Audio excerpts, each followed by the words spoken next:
Baik, Assalamualaikum warahmatullahi wabarakatuh. Waalaikumsalam warahmatullahi wabarakatuh. Asyhadu an la ilaha illallah wa asyhadu anna Muhammadar Rasulullah. Allahumma sholli ala Muhammad wa ala ali Muhammad. Alhamdulillahirabbil alamin. Puji syukur kepada Allah Subhanahu wa taala, kita masih diberikan kesehatan hingga bisa bertemu kuliah pengembangan bisnis 2 pertemuan yang ke-10. Oke, spesial hari ini saya akan mengangkat topik tentang bagaimana bisnis masa depan. Jadi ini yang akan saya sampaikan di besok acaranya Hima ya. Oke, saya izin share screen dulu. Sorry.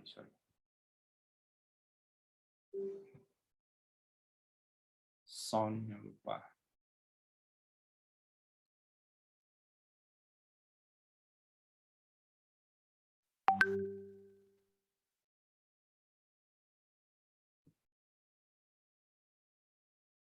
Bisa dilihat ya? Bisa dilihat teman-teman? Sudah. Bisa, Pak. Yang dibahas nanti bisnis marketplace dan aspek digital. Mintanya seperti itu. Ini akan saya buka dengan video sang penakluk yang dirindukan. Oke. Saya bisa dilihat videonya. Apple, Google, Amazon. Mereka adalah sang titan, sang penguasa. Bisa didengar videonya? Bisa, Pak. Masa industri. Kerap kali kita nggak bisa menghindar dari mereka. Kita manfaatkan mesin pencarinya, kita gunakan gadgetnya, kita belanja di tokonya. Mereka tanpa kita sadari telah jadi bagian dari hidup kita. Apakah mereka akan berhenti di situ? Tentu aja enggak. Mereka akan terus bergerak masuk lebih dalam lagi ke dalam setiap aspek kehidupan kita. Sehingga akhirnya mampu masuk ke dalam dompet kita dan menguras semua isinya. Sebagian orang lihat itu seperti perilaku iblis yang serakah. Terlepas dari perdebatan good or evil, saya melihat kejeniusan di eksekusi mereka. Kejeniusan yang membuat apa yang dilakukan banyak perusahaan besar saat ini jadi kelihatan sangat terbelakang. Khususnya dalam menyusun strategi, mendorong pertumbuhan, dan menaklukkan pasar. Maka jelas kita harus belajar dari mereka. Kalau kita mau selamat. Kalau kita nggak mau, pasar kita habis dimakan oleh mereka. Dalam video ini, kita akan mulai dengan membahas gurita ekspansi lintas industri dari Apple, Google, dan Amazon. Kemudian menukik mengurai strategi produk mereka untuk masuk lebih dalam menguasai isi dompet kita. Di akhir video, saya akan mengajukan satu pertanyaan penting yang semoga bisa menggerakkan Anda untuk mulai berselancar layaknya para raksasa teknologi itu.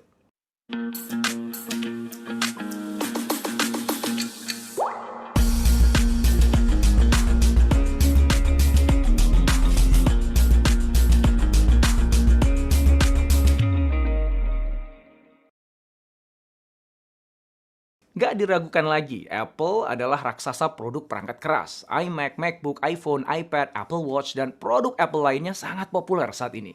Menariknya, beberapa tahun terakhir Apple memperluas portfolio bisnisnya dengan mengembangkan layanan online untuk pelanggannya, yang mencakup hiburan, berita, musik, kesehatan, cloud, pembayaran, dan lain sebagainya. Sebagai upaya Apple untuk terus mendorong pertumbuhan usaha. Apple sedang bertransisi dari hardware menuju software, bergerak menjadi perusahaan gaya hidup yang berbasis teknologi bergerak. Lalu bicara tentang Google, kita tahu ya bahwa Google adalah perusahaan yang menghadirkan mesin pencari untuk internet. Kita juga tahu Google memiliki YouTube, Gmail, Chrome, Android, Google Docs, Sheets, Slides, Sites, dan lebih dari 250 aplikasi lainnya. Namun, kini Google telah berkembang menjadi lebih dari sekedar perusahaan penyedia perangkat lunak. Google merilis sejumlah produk fisik yang cukup populer seperti Pixel Phones dan juga Chromebooks. Dan akhir-akhir ini Google bahkan masuk ke dalam permainan e-commerce dengan meluncurkan Google for Retail untuk mendongkrak pendapatan dari Google Shopping Ads. Sementara Amazon adalah online marketplace terbesar di dunia saat ini. Namun jelas Amazon nggak berhenti di situ.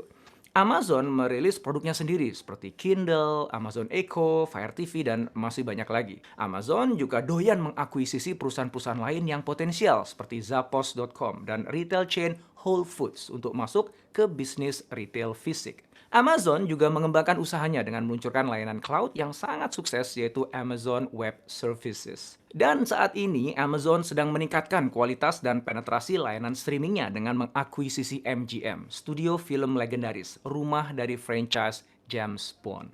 Dalam 10 tahun terakhir, bisnis Apple, Google, dan Amazon telah berkembang pesat keluar dari industri dan kategori produk awal mereka. Nah, menariknya, walaupun arah gerak bisnis mereka itu berbeda-beda, kini terlihat sebuah pola di mana mereka bergerak berkumpul ke satu industri, yaitu industri keuangan. Apa sih yang membuat perusahaan teknologi besar seperti mereka itu tertarik masuk ke industri keuangan? Nah, setidaknya ada 4 alasannya. Yang pertama, nilai uang yang berputar dan siap dimainkan di industri finansial itu sangat besar, yaitu 28 triliun US dollar atau sekitar 390 ribu triliun rupiah. Jelas ya, itu bakal bikin perusahaan manapun bakalan ngiler. Yang kedua, teknologi API memudahkan siapapun untuk menyematkan layanan perbankan ke dalam produk digital mereka. Hanya dalam satu gerakan, perusahaan bisa mendapatkan sumber pemasukan baru dari layanan keuangan di produk mereka. Yang ketiga, raksasa teknologi memiliki sejumlah besar data pengguna konsumen yang dapat dianalisis untuk membuat layanan keuangan jadi lebih personal. Itulah letak keunggulan kompetitif yang memberikan mereka peluang keberhasilan yang besar. Dan keempat, kalau kita lihat dari sisi bank, jumlah pengguna aktif dari para raksasa teknologi ini sangat menarik. Hanya dalam satu jalinan kerjasama, bank tiba-tiba punya akses pada puluhan juta calon nasabah, termasuk mereka yang selama ini tidak tersentuh oleh layanan perbankan. Itulah yang membuat mereka dengan senang hati bekerja sama dengan para raksasa teknologi. Nah, sekarang mari kita lihat bagaimana Apple, Google, dan Amazon bermain di industri keuangan dan mulai merangsek masuk menguasai dompet kita. Apple terjun ke layanan keuangan dengan meluncurkan Apple Card. Dan berkat kebijakan nggak ada biaya, cashback instan, dan suku bunga yang fleksibel, Apple mampu mengumpulkan 6,4 juta nasabah hanya dalam 1 tahun sejak Apple Card diluncurkan pada akhir 2019.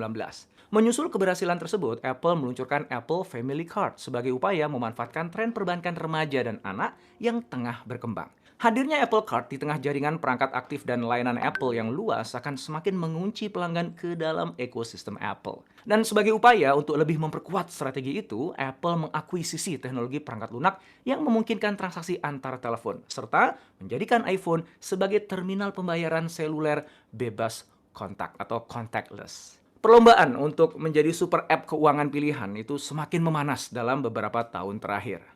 Dan semakin banyak fintech menggabungkan perbankan, investasi, perencanaan pensiun, dan layanan keuangan lainnya dalam satu aplikasi. Google berniat untuk memenangkan perlombaan ini. Bermitra dengan 11 bank, Google meluncurkan Google Plex, versi termutakhir dari Google Pay yang menggabungkan layanan perbankan, transfer uang P2P, pembayaran, dan penganggaran keuangan pribadi dalam satu aplikasi. Sementara itu, Amazon sudah cukup lama menawarkan program pinjaman untuk menarik lebih banyak UKM ke marketplace-nya. Belakangan, Amazon bermitra dengan berbagai lembaga keuangan tradisional untuk meningkatkan skalabilitas layanan pinjaman tersebut, sekaligus menjadi upaya Amazon untuk mengurangi tingkat risikonya. Amazon juga mengembangkan teknologi contactless payment, pembayaran tanpa kontak, bernama Amazon One, yang sedang diuji di berbagai lokasi retail dari Whole Foods milik Amazon. Pada waktunya nanti, Amazon One akan ditawarkan kepada para merchant sebagai layanan yang berpotensi secara signifikan mengurangi penggunaan kartu kredit dan juga kartu debit. Pada saat ini, perusahaan teknologi besar memberikan layanan keuangan melalui jalur kemitraan dengan perbankan tradisional. Apple dan Google bermitra dengan bank untuk menyematkan perbankan ke dalam layanan mereka. Sementara Amazon mencari pemberi pinjaman institusional untuk memperluas penawaran pinjamannya. Kemitraan ini menghadirkan situasi win-win bagi para raksasa teknologi dan juga bank-bank tradisional karena membantu meningkatkan daya tarik dan retensi dari nasabah. Namun demikian, dengan munculnya tren pengelolaan keuangan yang semakin melekat pada aplikasi non-bank seperti media sosial, e-commerce, dan juga komunikasi, maka para raksasa teknologi memiliki insentif yang besar serta daya ungkit untuk menghadirkan layanan keuangan secara mandiri tanpa melibatkan bank. Bahkan akhir-akhir ini banyak sekali artikel yang mengulas rencana Amazon untuk membangun banknya sendiri. Nah, dalam perlombaan untuk menjadi super app pilihan yang memberikan layanan koneksi, belanja, dan perbankan dalam satu aplikasi, bank-bank tradisional sepertinya akan menghadapi ancaman tersingkir lebih jauh dari sistem keuangan. Para raksasa teknologi ini tidak berhenti berinovasi.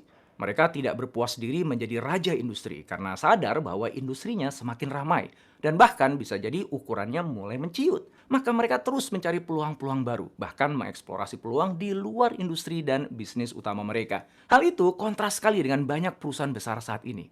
Banyak perusahaan besar merasa nyaman jadi raja industri, bahkan ketika industrinya mulai diserang pemain-pemain baru yang lebih gesit dan mahir dalam teknologi. Alih-alih eksplorasi keluar dari zona nyaman, mereka justru lebih suka bermain di arena permainan yang mereka sudah kenal dengan baik, walaupun arenanya semakin lama semakin sempit. Para raksasa teknologi ini memiliki customer base yang bukan hanya banyak, tapi juga loyal.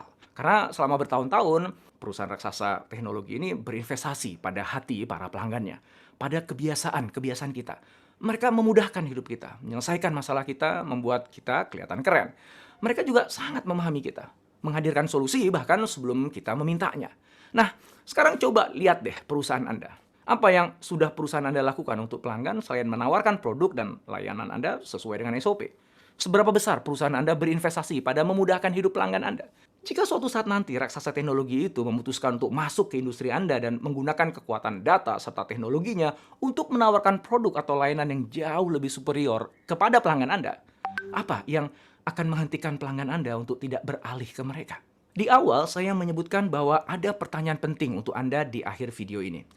Nah, sebelum saya ajukan pertanyaannya, sadari kembali ya bahwa para raksasa teknologi ini memiliki strategi dan proses sistemik untuk mengeksplorasi berbagai peluang, untuk berinovasi tanpa hambatan, untuk melakukan ribuan eksperimentasi tiap tahunnya, dan untuk belajar dari setiap kegagalan yang mereka alami.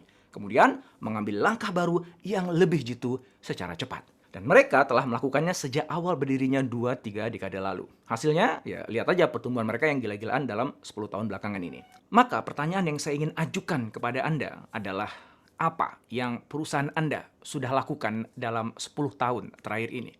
Apa yang berbeda? Apa yang berubah? Apa produk baru yang keluar? Apa bisnis baru yang dirambah? Jika perusahaan Anda seperti kebanyakan perusahaan besar lainnya, jawabannya adalah nggak banyak yang berubah.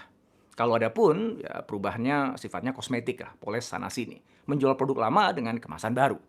Ya ada sih, kita punya produk turunan atau modifikasi dan upgrade dari produk yang sebelumnya. Ya supaya kelihatan ngikutin zaman lah gitu ya. Walaupun sebenarnya secara fundamental sebenarnya nggak ada yang berbeda secara signifikan. Selain itu, cara kerja kita pun relatif sama. Model operasinya juga sama. Model bisnis sama aja. Maka menurut Anda, sampai berapa lama perusahaan Anda bisa bertahan di tengah gempuran disrupsi para raksasa teknologi yang merangsek masuk ke dalam industri Anda? Tenang, perusahaan kita akan baik-baik aja kok. Yakin? Mudah-mudahan video ini manfaat untuk kamu. Jangan lupa like dan subscribe ya.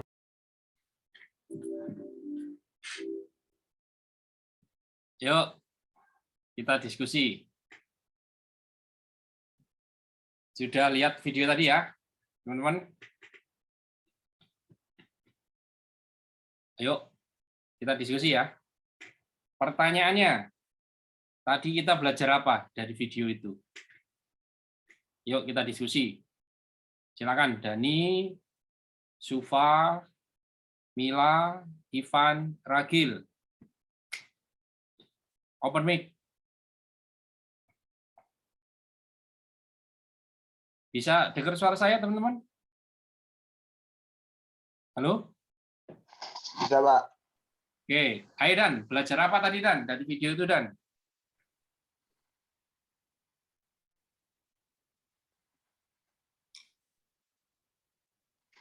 Coba. Dan, coba Saya dulu bentar, Dan. bentar.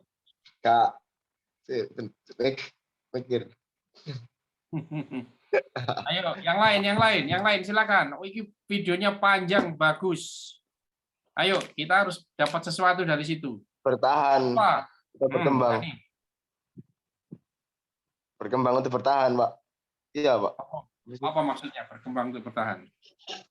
Lah mau kerungunya pedot-pedot. Aku. Jadi untuk apa? Terakhir-terakhir dengar kalau perusahaan sudah melakukan usaha itu selama puluhan tahun untuk berkembang sampai saat ini gitu. Setelah aku mau ikut aja, Pak. Mau pedot-pedot, Pak. Ya, Gimana? terakhir yang di awal-awal tadi, masa kamu nggak ada yang bisa ditangkap dari awal-awal tadi? Kamu bisa belajar apa tadi? Hmm. Ada Amazon, ada Google, ada Apple. Apa yang mereka lakukan tadi itu? Oh, Google. Oh, yang Google ya. Ya,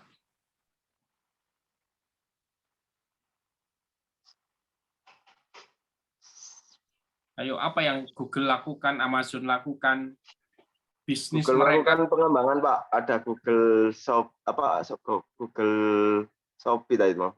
Google pembelian, ada Google ini melakukan pengembangan gitu. Ada Google, bahkan setiap bahkan Google itu setiap apa gitu, itu melakukan pengembangan inovasi terus untuk bertahan, untuk selalu menjadi yang terbaik. Paling.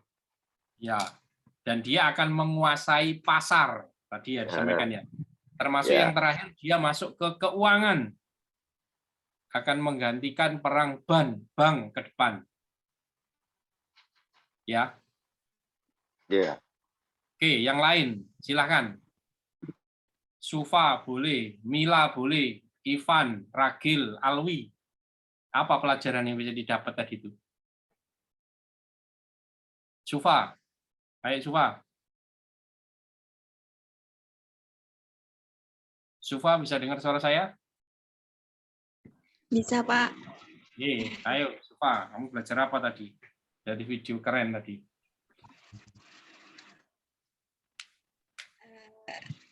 Kayak perusahaan dari perdagangan yang mengarah ke multinasional berbasis elektronik itu yang menyediakan berbagai toko online yang terbesar di dunia dengan menyediakan berbagai jenis produk melalui online gitu nggak sih, Pak? Tadi kepanjangan. Perusahaan besar berbasis teknologi. Gitu kan tadi. Okay. Kenapa dengan perusahaan besar berbasis teknologi? Apa yang mereka lakukan?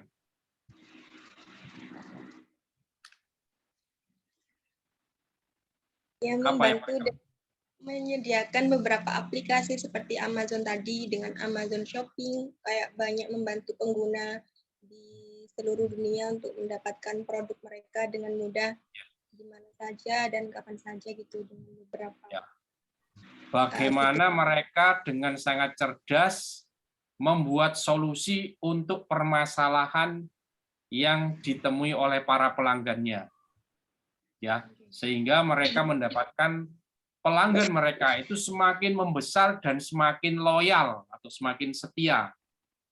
Bahkan tidak hanya produk saja, mereka merambah tadi itu Apple ya, dari hardware menuju software, menuju layanan, menuju servis.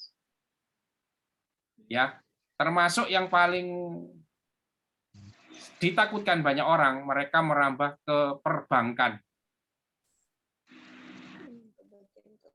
Jadi seperti contohnya Google Pay, kemudian kalau di kita itu yang populer GoPay, orang tidak lagi masukkan uangnya itu ke bank, tapi masukkan ke GoPay.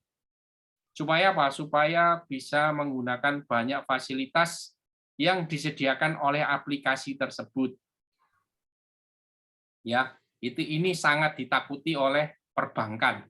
Karena nanti orang akan bergeser uangnya itu ditaruh di handphonenya dia. Nggak tahu itu di iPhone akan bikin iPhone Pay. Tadi kan ada bikin kartu kreditnya iPhone tadi ya. Jadi semua pembayaran investasi orang punya tabungan dimasukkan ke dalam handphonenya dia. Tadi bertransaksi kan menjadi lebih mudah. Termasuk Amazon tadi juga mengembangkan jual beli cardless, tidak menggunakan kartu kredit, tidak menggunakan kartu debit, tapi menggunakan aplikasi yang mereka kembangkan sendiri. Intinya apa? Mereka terus berubah, terus bertahan, katanya si Dani, dan terus berkembang. Oke, Saya masuk ke materi saya ya.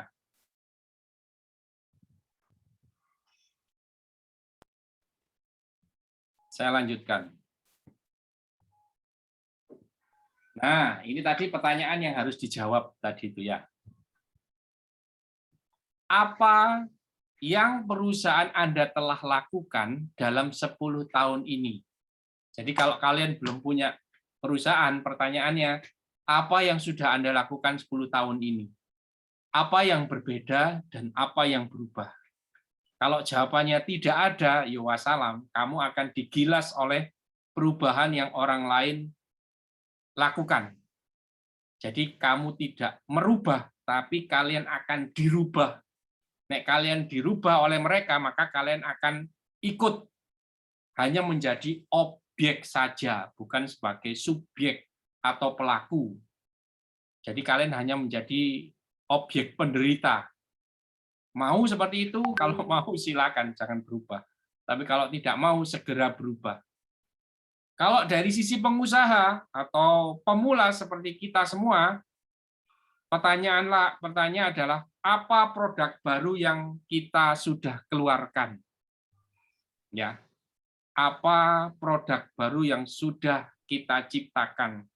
Atau apa bisnis baru yang sudah kita buka atau yang sudah mulai kita kembangkan atau mulai yang kita rambah lagi? Kalau tadi Apple menunjukkan dari bisnis hardware menjadi software dan bergerak ke service atau data atau jasa. Sampai di sini bisa dipahami. Gitu. Terus yang kedua pertanyaannya tadi itu, sampai berapa lama perusahaan Anda, ini yang sudah punya perusahaan, bisa bertahan di tengah gempuran disrupsi para raksasa teknologi yang merangsek masuk ke industri Anda?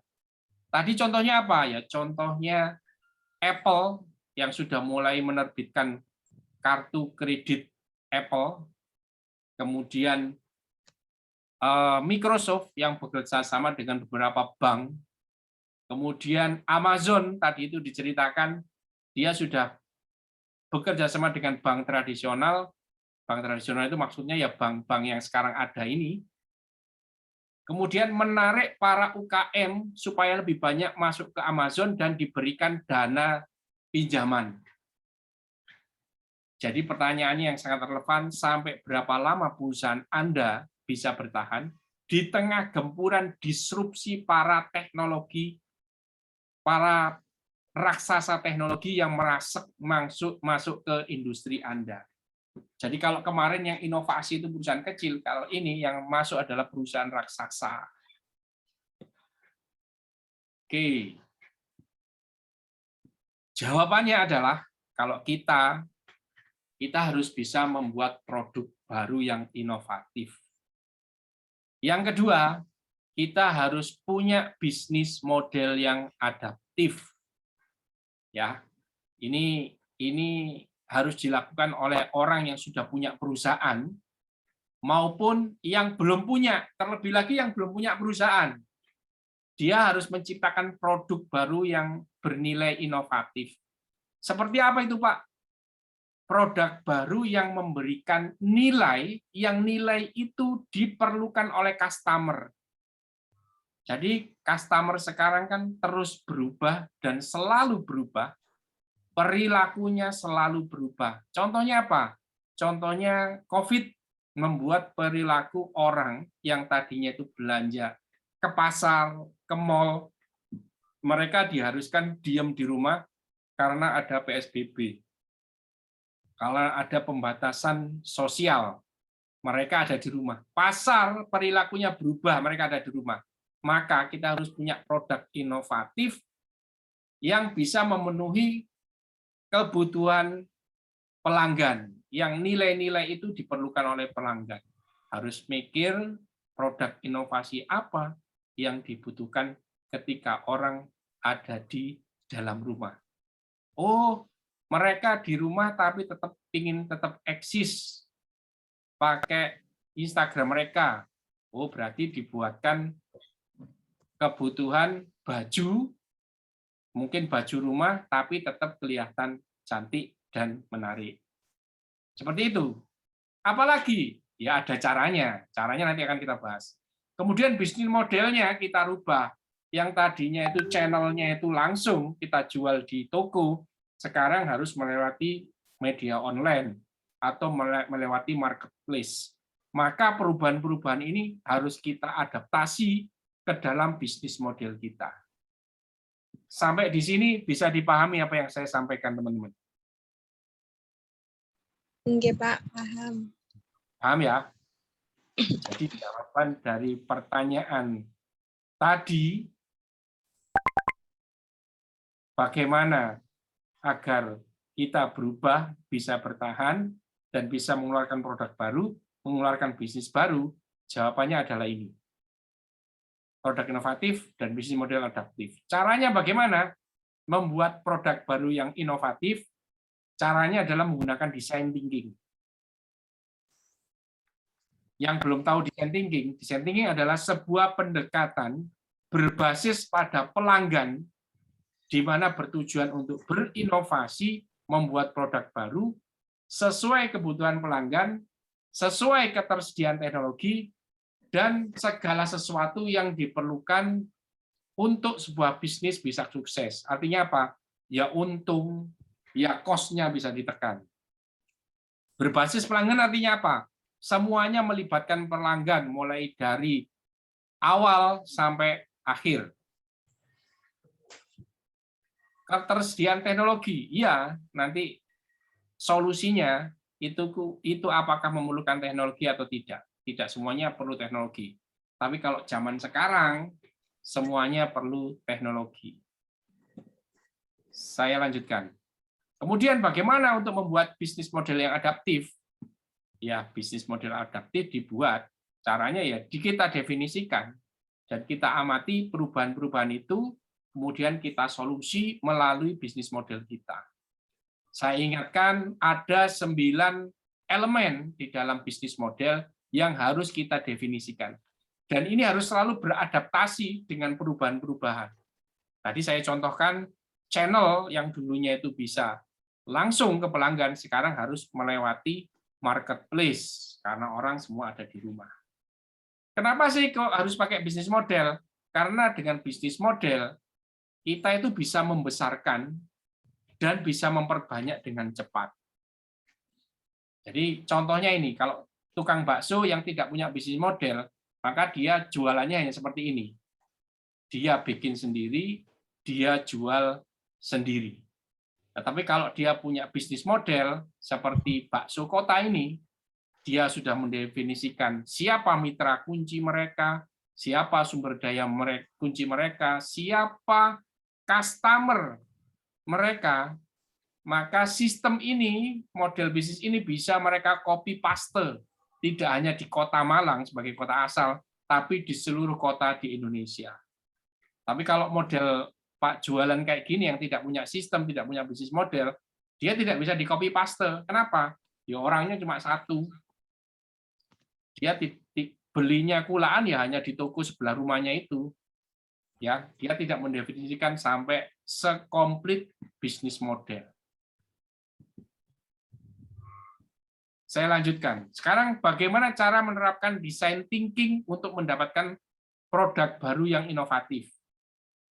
Ini beberapa teman-teman kita di grup ini sudah ikut workshop online wirausaha yang menggunakan design thinking. Itu sudah banyak yang paham. Tapi saya lihat ada sebagian besar juga yang belum tahu. Bagaimana sih menerapkan design thinking? Nah, design thinking setidaknya ada 5 tahapan. Yang pertama, empati, yaitu memahami situasi dan kondisi yang dialami oleh customer. Kita harus tahu keluhannya apa, keinginannya apa. Customer-nya siapa? Ya sesuai customer yang akan kita tuju. Memilih customer, itu kita harus tahu siapa mereka. Kemudian kita harus paham bahwa mereka mempunyai daya beli. Kalau tidak ada daya belinya, ya jangan disasar. Untuk apa? Tiwas kita menghabiskan banyak effort, solusi buat mereka, ternyata saya suka solusi Anda, tapi saya tidak punya cukup sumber daya, tidak punya cukup uang untuk membelinya. Nah, itu nggak penting berarti. Ya, empati, kemudian setelah kita nanti itu ada proses wawancara, observasi, kita definisikan permasalahannya apa. Yang paling membuat mereka frustasi, yang kalau kita selesaikan, itu mereka, yes, ini layak untuk diselesaikan, dan saya mau membayar kalau kamu bisa menyelesaikan permasalahan saya. Setelah mendefinisikan permasalahan, kita membuat ide, mencari sebanyak-banyaknya ide, kemudian kita rumuskan ide mana yang paling efisien dan bisa menyelesaikan permasalahan dengan benar. Yang keempat, kita membuat prototipe atas solusi kita. Prototipe itu harus bisa dirasakan, bisa dicoba oleh customer, supaya apa? Supaya customer bisa memberikan respon. Yang kelima, melakukan tes. Tes atau respon atas solusi yang sudah kita buatkan sesuai dengan prototipenya. Kenapa sih kalau dibilang design thinking ini melibatkan pelanggan? Karena mulai proses empati, define, ideasi, prototipe, dan tes semuanya melibatkan pelanggan. Yang pertama, empati, kita harus observasi. Ini contoh observasi. Jadi ada orang yang melihat apa yang dilakukan anak-anak ini. Karena mereka akan membuat solusi bagaimana belajar yang efektif untuk anak-anak. Supaya mereka bisa memberikan solusi, mereka harus pahami dulu nih, apa sih yang dilakukan anak-anak supaya belajar itu lebih mudah. Proses yang kedua adalah wawancara. Setelah kita observasi, apa yang kita simpulkan tadi dalam pikiran dan hasil observasi, kita tanyakan langsung pada orangnya. Apakah benar demikian? Oh, benar, Pak, yang Anda sampaikan. Oh, tidak, Pak. Itu tidak seperti itu sebenarnya.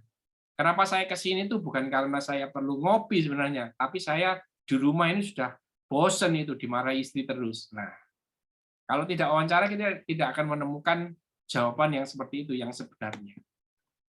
Setelah observasi wawancara, kita mendefinisikan, mendefine apa sih permasalahan mereka. Jadi hasil wawancara tadi itu kita tulis di sebuah kanvas dan kita kumpulkan. Kemudian kita tarik kesimpulan. Jadi kayak detektif gitu. Yang jawabannya sama kita kotakin jadi satu. Oh ini loh, ternyata ada kotak yang isinya yang di bintang-bintang ini yang paling diharapkan oleh orang-orang. Sedangkan yang bintang yang masalah ini yang paling menyakitkan orang-orang. Kemudian dari semuanya kita tarik kesimpulan. Misalkan ini contohnya. Oh, ternyata customer kita itu perlu jaminan kehalalan produk halal online karena selama ini masih diragukan. Jadi ini permasalahan genuine atau permasalahan unik yang harus kita selesaikan. Ya, kalau kita bisa menyelesaikan permasalahan ini, maka orang akan mau membayar solusi kita. Termasuk yang dilakukan Apple, Amazon, Google, itu mereka melakukan ini dan menemukan permasalahan ini yang sebagai dasar untuk membuat solusi. Ini contohnya, bagaimana kita bisa memberikan jaminan kehalalan produk yang dijual. Untuk siapa? Pekerja migran Indonesia Muslim. Agar supaya apa? Ketenangan dalam mengkonsumsi sesuatu, dan mereka bisa jalankan sesuai dengan syariat agama. Ini kemampuan untuk membaca peluang ini didapatkan dari proses empati dan define tadi itu. Setelah itu apa? Kita mencari ide. Bagaimana caranya? Ada cara orang yang menggoogling awalnya. Menggoogling apa solusi orang lain. Setelah itu apa? Tim kita lakukan Crazy 8. Crazy 8 itu masing-masing orang mengisi 8 solusi. Menggambar 8 solusi. Satu solusi itu 1 menit. Jadi 8 menit menghasilkan 8 solusi dilakukan oleh tim. Kalau timnya ada 5 seperti ini, maka kita akan mendapatkan 5 kali 8, 40 solusi. Itu cara-caranya. Setelah solusi didapat, dipilih 1, kemudian kita membuat prototipe.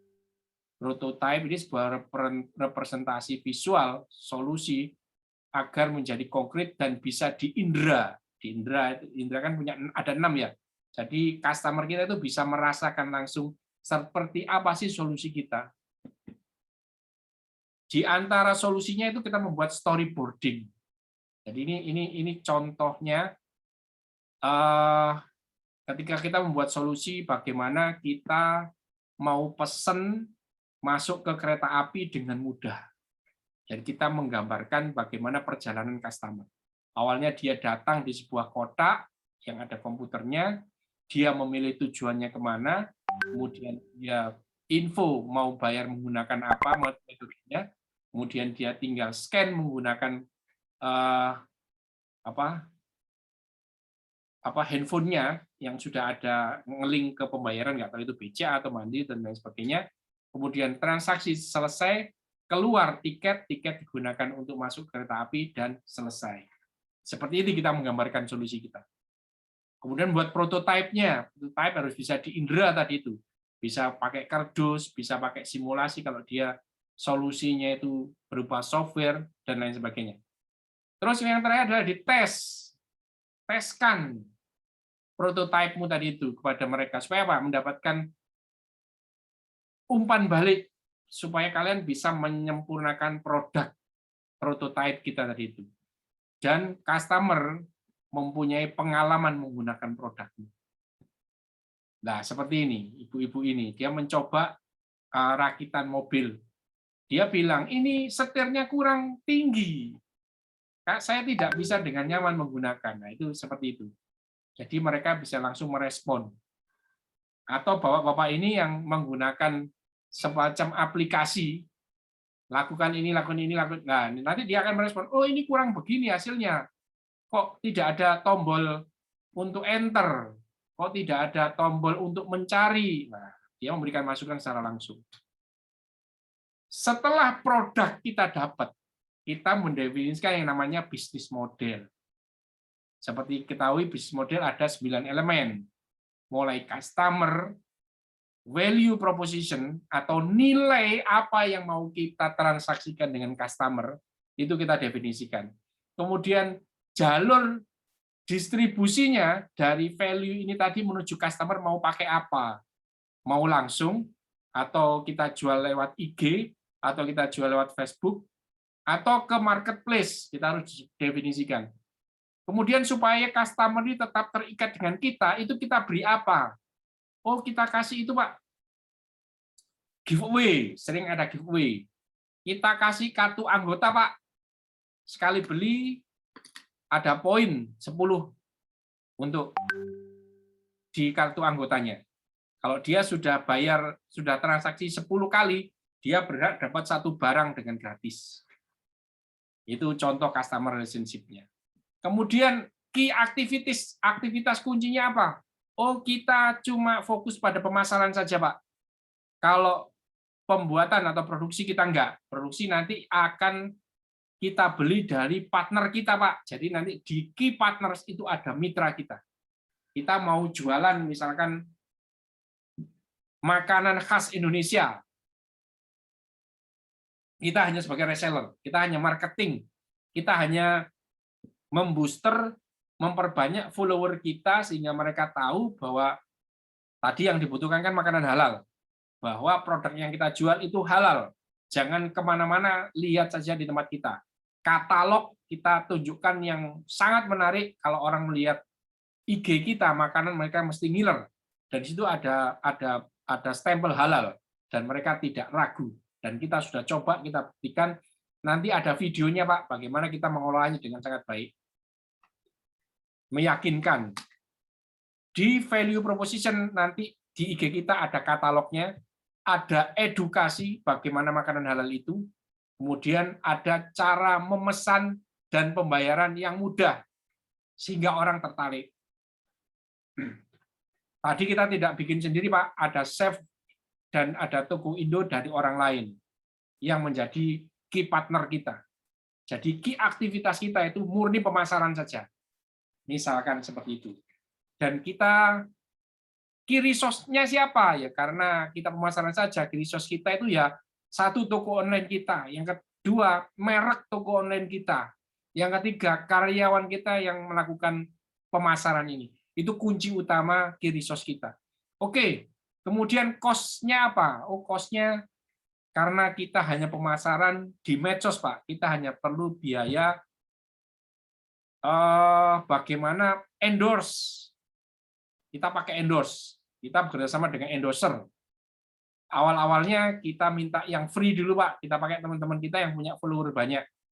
Kita pakai free, jadi nggak bayar. Nanti kalau penjualannya sudah bagus, follower kita sudah banyak, kita mau meningkatkan lagi, kita endorse ke selebgram yang punya follower yang lebih banyak lagi, kita bayar mereka.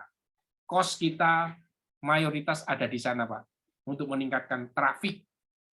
Oke, revenue dapat dari mana? Dari setiap penjualan kita dapat 15% dari toko-toko yang kita bantu penjualannya.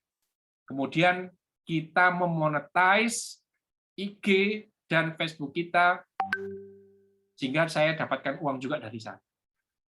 Sampai di sini bisa dipahami, teman-teman? Bisa, Pak. Oke. Apa sih sebenarnya bisnis model itu? Bisnis model itu adalah bagaimana kita mengelola dari hulu sampai hilir sebuah bisnis. Atau kalau disederhanakan lagi adalah sebuah input, proses, output. Misalkan bisnisnya itu bisnis makanan, mestinya ada bahan mentahnya, kemudian ada yang membuat atau produsennya, atau jangan ngomong bisnis makanan deh, kalau kayak gini. Misalkan jilbab, jadi ada bahan mentah masuk pabrik, kemudian ada distributornya, ada pengecernya masuk ke konsumen. Dari sisi atas itu pergerakan barang, ya. Kalau dari sisi bawah itu pergerakan uang. Jadi uang itu dari konsumen diberikan pengecer, pengecer diberikan distributor, distributor diberikan pada pabrik. Proses ini dari hulu hilir itu yang kita terjemahkan menjadi sebuah bisnis model. Ini contoh bisnis model yang bagus. Bisnis model untuk laundry online. Siapa target konsumennya? Populasi urban 18-45 tahun yang melek digital. Artinya apa? Dia bisa mengoperasikan handphone dengan baik, handphone atau laptop. Kenapa kok mereka? Ya karena kita mau bikin laundry online, Pak. Kalau mereka yang tidak terbiasa dengan online, itu bukan pasar kita. Terus gimana lagi target konsumenmu? Mereka ingin solusi laundry yang berkualitas, fleksibel, dengan jasa antar jemput online. Kenapa? Ya karena orang-orang yang kita layani ini orang-orang yang super sibuk. Mereka tidak punya waktu untuk mengantarkan cucian ini ke toko online. Jadi harus ada orang yang jemput dari rumah. Terus target konsumen kita ini suka metode pembayaran yang digital. Jadi mereka punya aplikasi di handphonenya yang bisa langsung bayar. Karena itu memudahkan mereka. Itu target market kita adalah orang yang seperti ini. Dan sekarang itu banyak, Pak. Oke, setelah itu apa? Saya mendefinisikan nilai dari barang saya, atau produk saya, atau servis saya. Yang pertama, yang dilihat ini ya, solusi produk ini ya, jasa laundry berkualitas berbasis aplikasi. Yang kedua, melayani kiloan dan satuan untuk laundry-nya. Yang ketiga, dengan layanan antar jemput. Yang keempat, pembayaran menggunakan e-wallet. Ya, pembayaran menggunakan e-wallet itu seperti aplikasi GoPay seperti itu. Jadi tidak cash. Jadi saya mendefinisikan value, nilai saya yang akan saya berikan kepada customer adalah seperti ini. Terus gimana caramu sampai ke konsumen?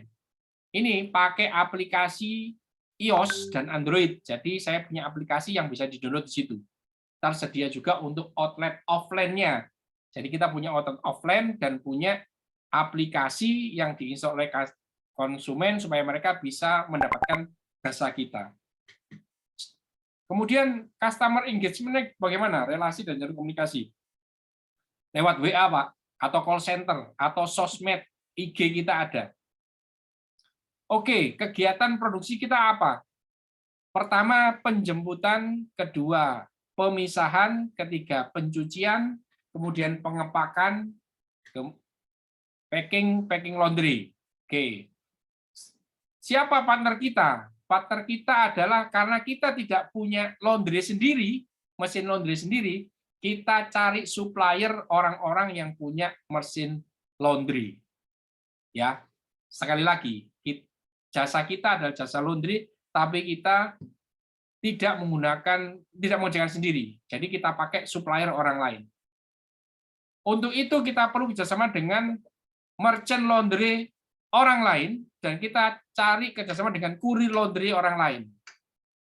Kita juga kerjasama dengan provider alat cuci dan deterjen. Kemudian kita juga kerjasama dengan brand ambassador.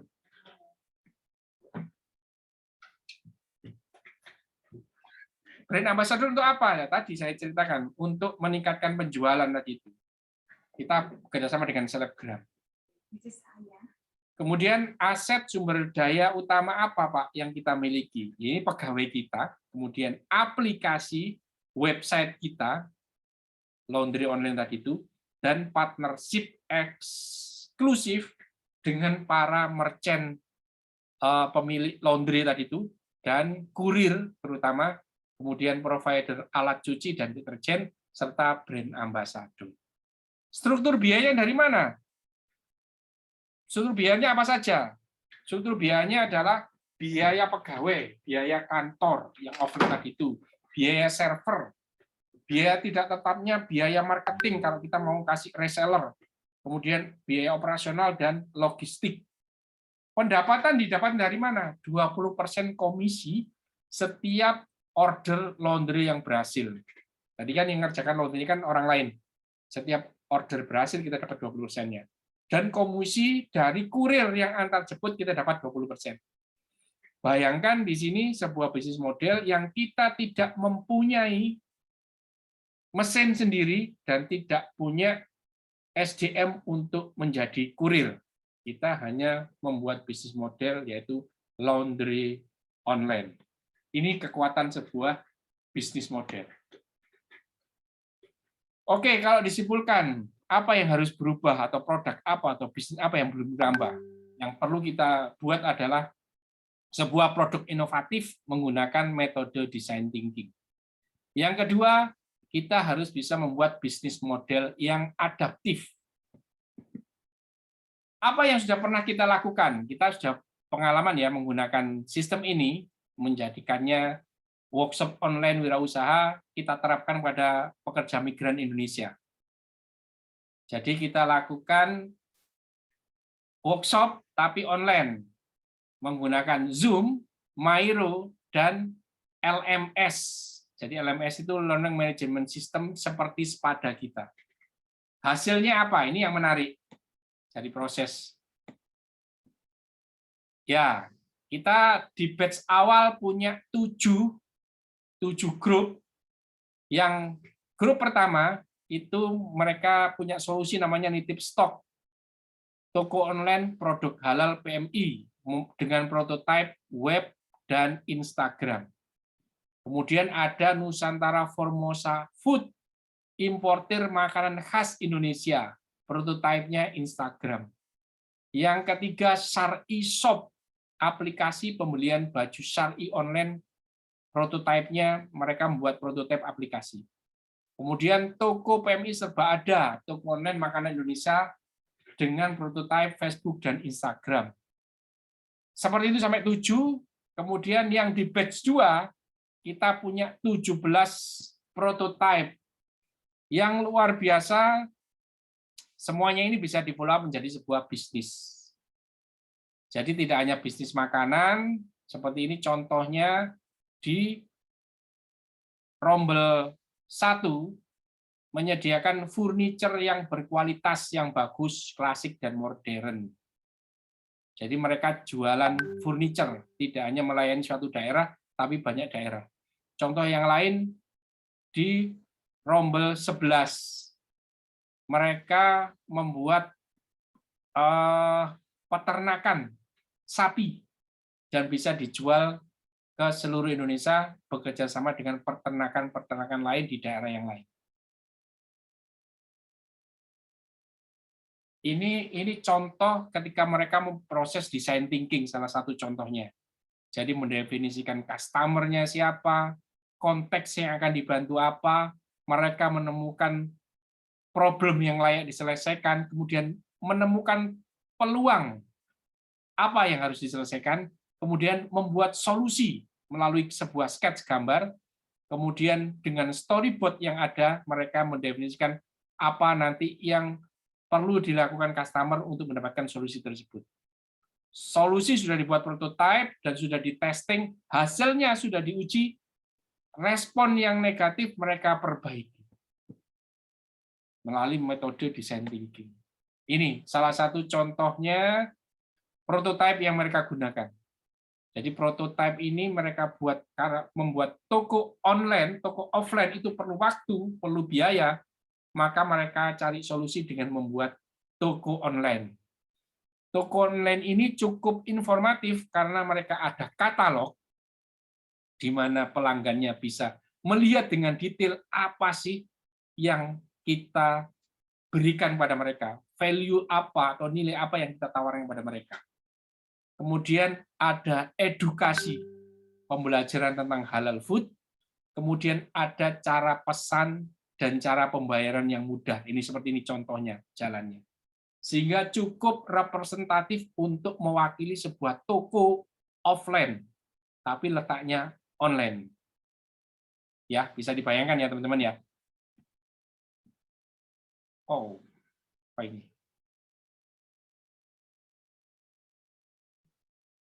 Ini testimoninya. Ini coba kita lihat testimoni dari Rombel 1.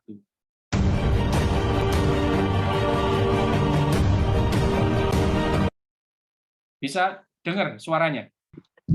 Iya Pak, bisa.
Shopnya kapan di launching Mbak? Udah nggak sabar Mbak, cepetan Mbak ya.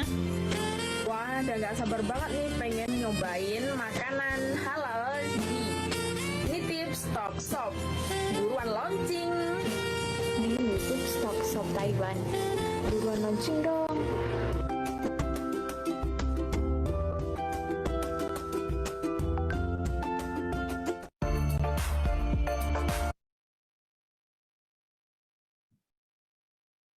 Oke, saya lanjutkan ya. Ini bisnis model kanvas mereka. Yang nitip stok tadi ya. Ini bisnis modelnya. Mereka customer-nya jelas, kemudian value mereka juga sangat jelas, yaitu toko online dengan katalog meyakinkan dan rasa kualitas otentik Indonesia. Mudah order dan cara pembayaran. Jaminan barang yang ditampilkan di toko online sama dengan yang diterima. Ini menjawab permasalahan dan peluang tadi itu. Mereka channel distribusi yang kesana lewat apa? Lewat Facebook, Instagram, dan WA Bisnis. Customer engagement-nya lewat katalog, promo, edukasi, giveaway. Kemudian partner mereka siapa? Toko Indo, Chef, endorse, dan brand ambassador. Key aktivitas mereka apa? Pemasaran terutama ini. Pemasaran makanan khas Indonesia. Karena mereka tidak melakukan produksi sendiri. Key resource apa mereka? Merek, atribut, dan toko online. Trisno Deso, nah, tadi nitip stok. Ya, biaya construction-nya apa? Biaya paket internet, biaya karyawan, biaya endorse, brand ambassador. Kemudian revenue itu dapat dari mana?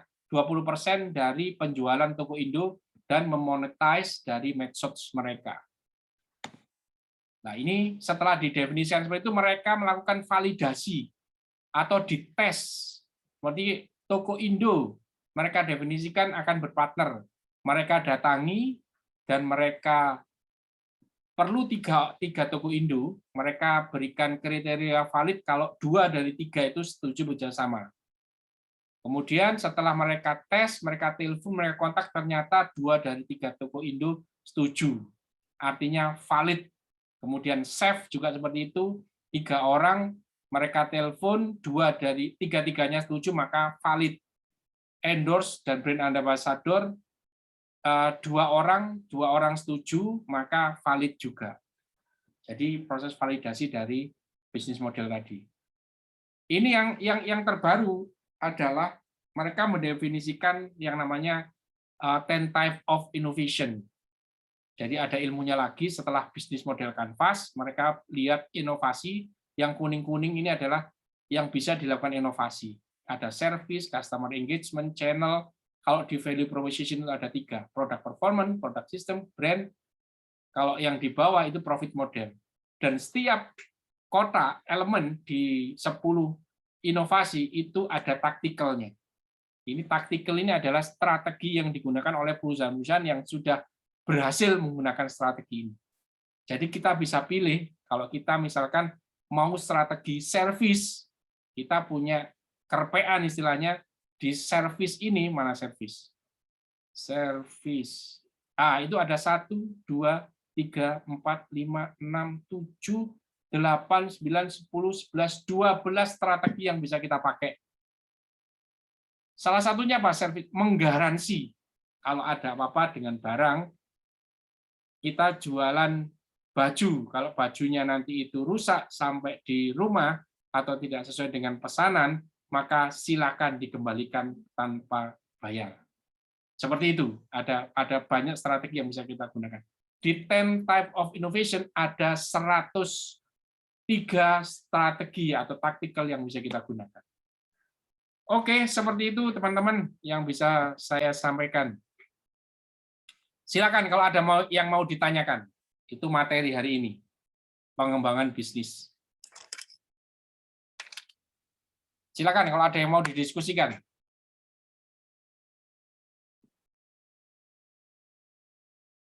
Mila, Nurus, Ivan, Dani, masih dengar suara saya atau sudah tidur? Masih, Pak. Dengar, Pak. Oke. Pak, mau tanya, Pak. Hmm. Untuk 10 type innovation itu sendiri itu kita itu menentukan bidangnya terlebih dahulu gitu, Pak. Baru bisa melakukan caranya itu. Yang 10 type innovation itu. Ya. Jadi kita gini, tak tunjukkan caranya ya, detailnya ya. Bagaimana sih pemanfaatan 10 type of innovation, caranya bagaimana?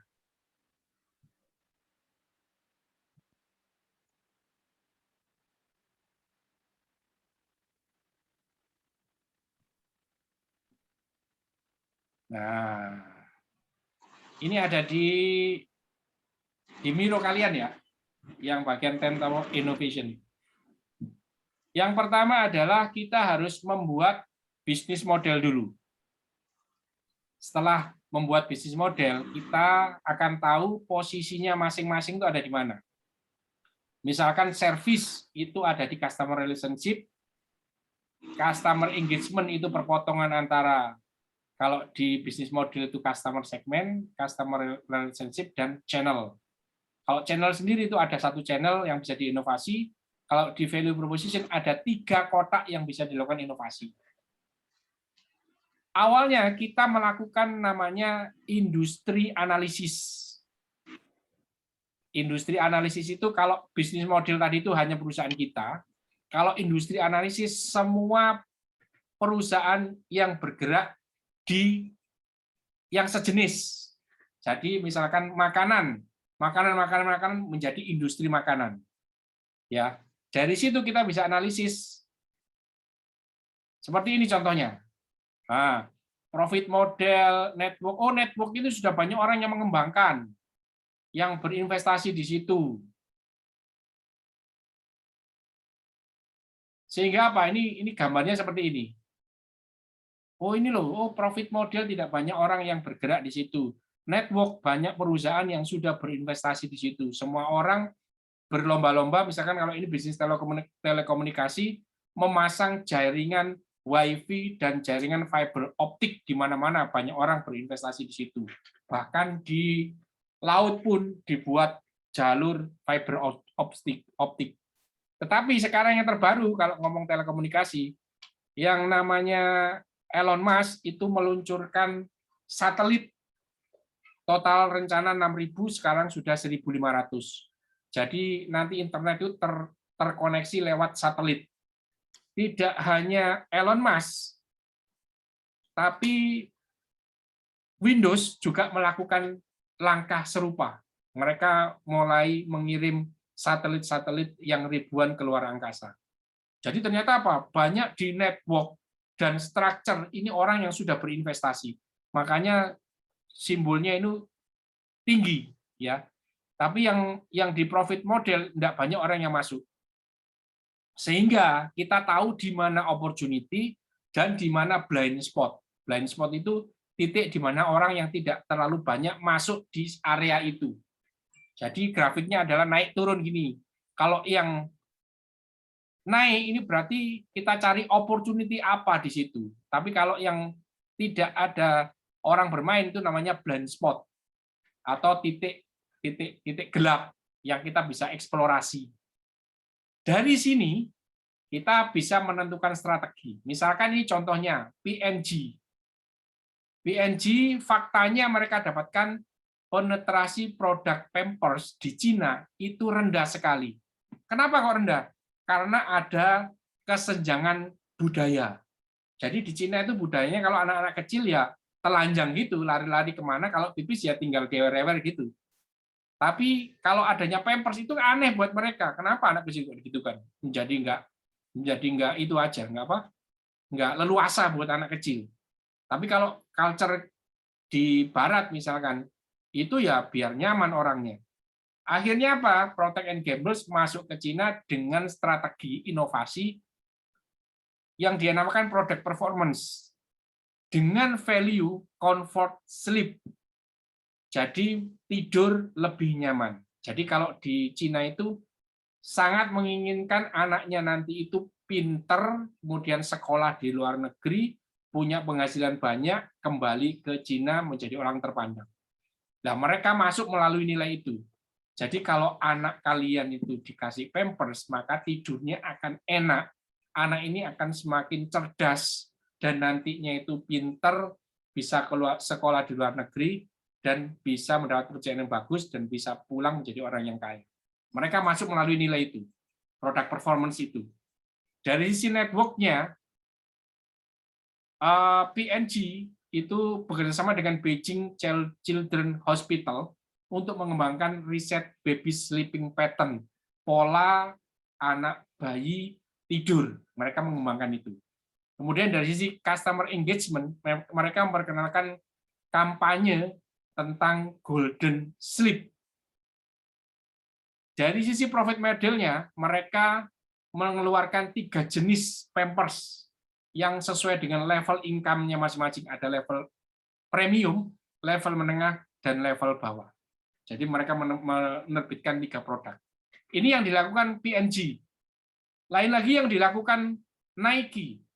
Mereka menemukan fakta dari hasil analisis industri tadi itu, ternyata persaingan produk sangat ketat. Akhirnya mereka berinovasi produk performanya dengan value.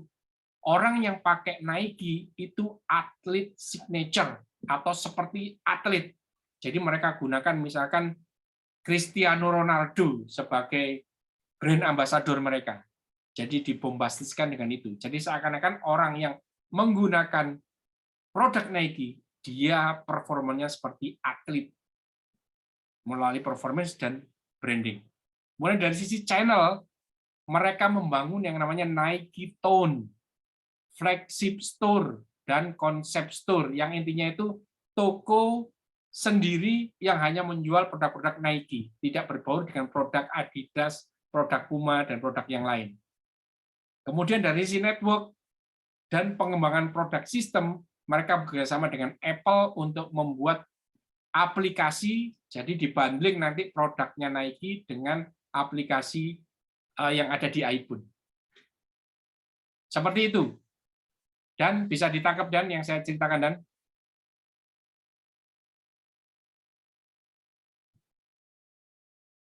Dani, bisa ditangkap yang saya sampaikan tentang 10 type of innovation? Ya Pak, bisa Pak. Oke. Silakan, ada lagi pertanyaan yang lain?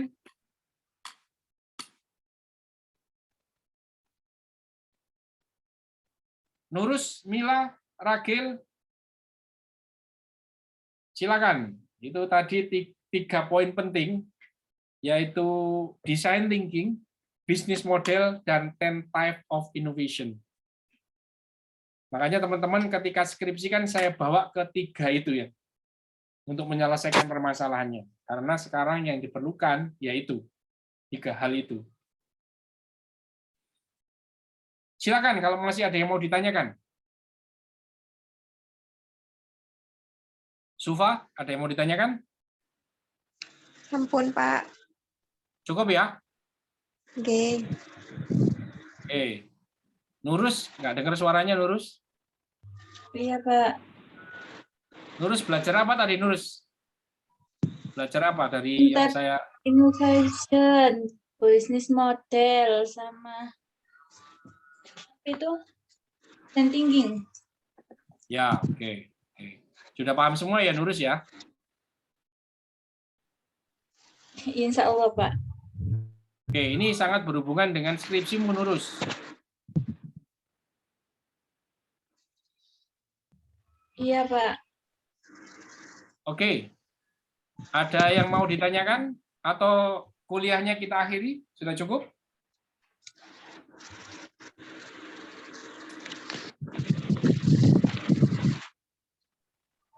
Sudah cukup ya?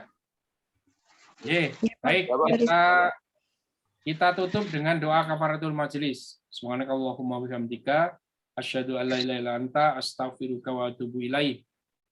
Oke, mohon maaf atas segala kurangan. Sebelum saya tutup, jangan lupa untuk mengupload jawaban dari UTS ya, yang sudah saya sampaikan di Spada. Sudah bisa upload sudah? Sudah, Pak, sudah bisa. Sudah, oke ya, nggak ada masalah berarti ya. Baik. Terkait skripsi ada yang mau ditanyakan? Terkait skripsi ada yang mau ditanyakan?